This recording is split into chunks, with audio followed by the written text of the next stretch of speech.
ଦୁଇଟି ରସୁଣ ଏଇଠି ରଖ, ଗ୍ୟାରେଣ୍ଟି ଦେଉଛି ସେ ନାରୀ 5 ମିନିଟ୍ରେ ତୁମ ପାଖକୁ ଆସିବ। ଯାହା କହିବେ ତାହା କରିବ। କେବଳ ଆଜି ରାତିରେ କରିକି ଦେଖନ୍ତୁ।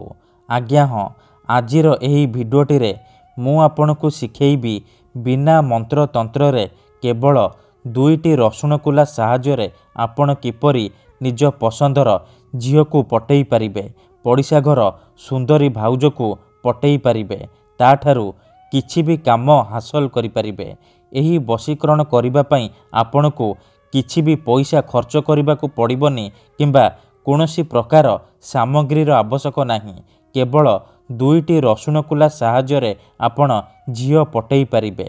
ପଡ଼ିଶା ଘର ସୁନ୍ଦରୀ ଭାଉଜଠାରୁ ନିଜର ମନ ମୁତାବକ କାମ ହାସଲ କରିପାରିବେ। ଆଜ୍ଞା ହଁ, ଆପଣ ସମସ୍ତଙ୍କର ଇଚ୍ଛା ଥିବ କେଉଁ ନା କେଉଁ ଝିଅ ବା ବିବାହିତା ନାରୀକୁ ପଟେଇବା ପାଇଁ, ତାକୁ ନିଜ ପ୍ରେମରେ ଦିବାନୀ କରି ତାଠାରୁ ନିଜର ମନ ମୁତାବକ କାମ ହାସଲ କରିବା ପାଇଁ। କିନ୍ତୁ ଇଏ ଏତେ ସହଜ ନୁହେଁ। ଏଥିପାଇଁ ଆଜିର ଏହି ଭିଡ଼ିଓଟି ଆପଣଙ୍କର ଇଚ୍ଛାକୁ ପୂରଣ କରିବ। କାହିଁକି ନା ଆଜିର ଏହି ଭିଡ଼ିଓଟିରେ ମୁଁ ଆପଣଙ୍କୁ ଶିଖେଇବି ବିନା ମନ୍ତ୍ରତନ୍ତ୍ରରେ କେବଳ 2ଟି ରସୁଣ କୁଲା ସାହାଯ୍ୟରେ ଝିଅ ପଟେଇବା ପାଇଁ ବଶୀକରଣ, ବିବାହିତା ନାରୀକୁ ପଟେଇବା ପାଇଁ ବଶୀକରଣ।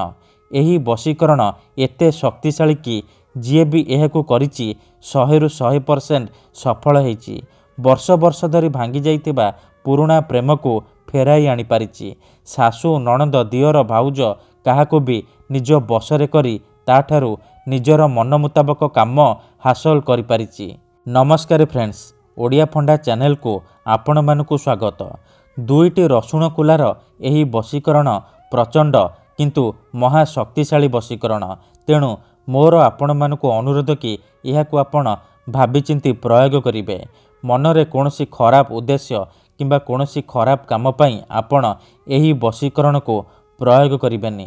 ଯଦି ଆପଣ ସେ ଝିଅ ବା ବିବାହିତା ନାରୀକୁ ସତପ୍ରେମ କରୁଛନ୍ତି, ତାକୁ ବିବାହ କରିବାକୁ ଚାହୁଁଛନ୍ତି, ତେବେ ଆପଣ ଏହି ବଶୀକରଣ ପ୍ରୟୋଗ କରିବେ।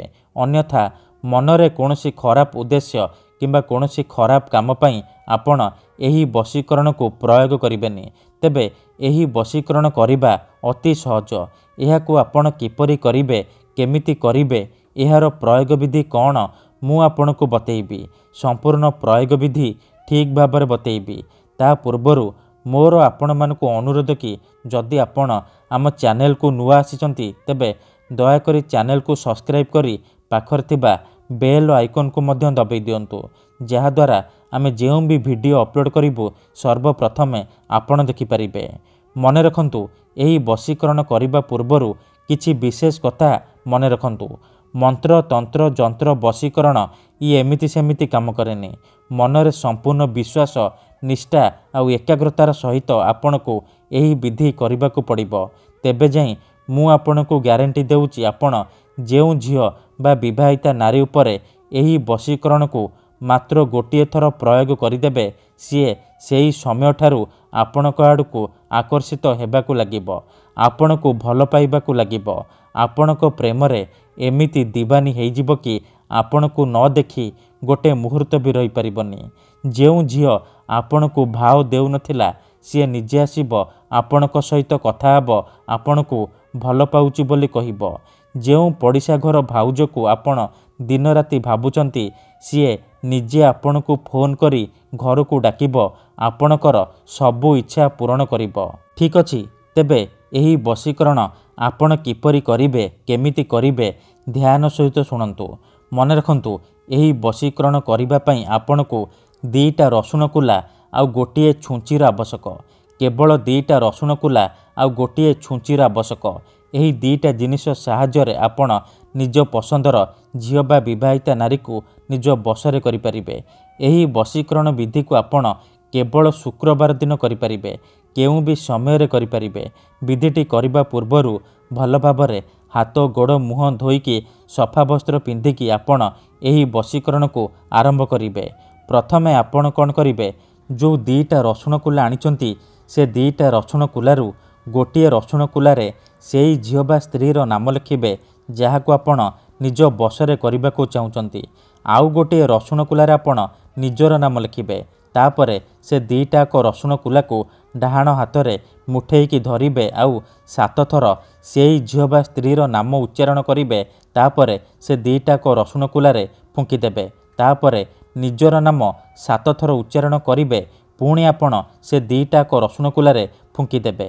ଏତିକି କରିସାରିବା ପରେ ସେ ଦିଟାକ ରସୁଣ କୁଲାକୁ ଏକାଠି କରିକି ସେଥିରେ ଛୁଞ୍ଚିକୁ ଫୋଡ଼ିଦେବେ।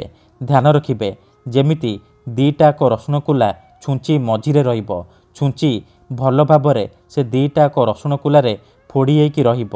ତାପରେ ଆପଣ କ'ଣ କରିବେ, ଆଖି ବନ୍ଦ କରିକି 1ରୁ 2 ମିନିଟ୍ ସେଇ ଝିଅ ବା ନାରୀକୁ ମନେ ମନେ ଭାବିବେ। ତାର ମୁହଁକୁ ନିଜ ମନରେ ଭାବିବେ। ଏମିତି ଭାବିବେ ଯେମିତି ସିଏ ଆପଣଙ୍କର ବଶରେ ହେଇଯାଇଛି, ଆପଣଙ୍କର ସବୁ ଇଚ୍ଛା ପୂରଣ କରୁଛି। ଏହିପରି ଆପଣ ଭାବି ସାରିବା ପରେ ସେ ଛୁଞ୍ଚି ଆଉ ରସୁଣକୁ ଆପଣ ସେହିପରି ନେଇକି କୌଣସି ଏକ ଫୁଲ ଗଛ ମୂଳରେ ଅଳ୍ପ ଟିକେ ମାଟି ଖୋଳି ପୋତିଦେବେ। ଗ୍ୟାରେଣ୍ଟି ଦେଉଛି ଏତିକି କରିକି ଦେଖନ୍ତୁ, ଯେମିତି ଆପଣ ଏପଟେ ଏହି ବିଧିକୁ କରିବେ, ସେ ଝିଅ ହେଉ ବା ବିବାହିତା ନାରୀ ସେଇ ସମୟଠାରୁ ଆପଣଙ୍କ ଆଡ଼କୁ ଆକର୍ଷିତ ହେବାକୁ ଲାଗିବ। ଧନ୍ୟବାଦ।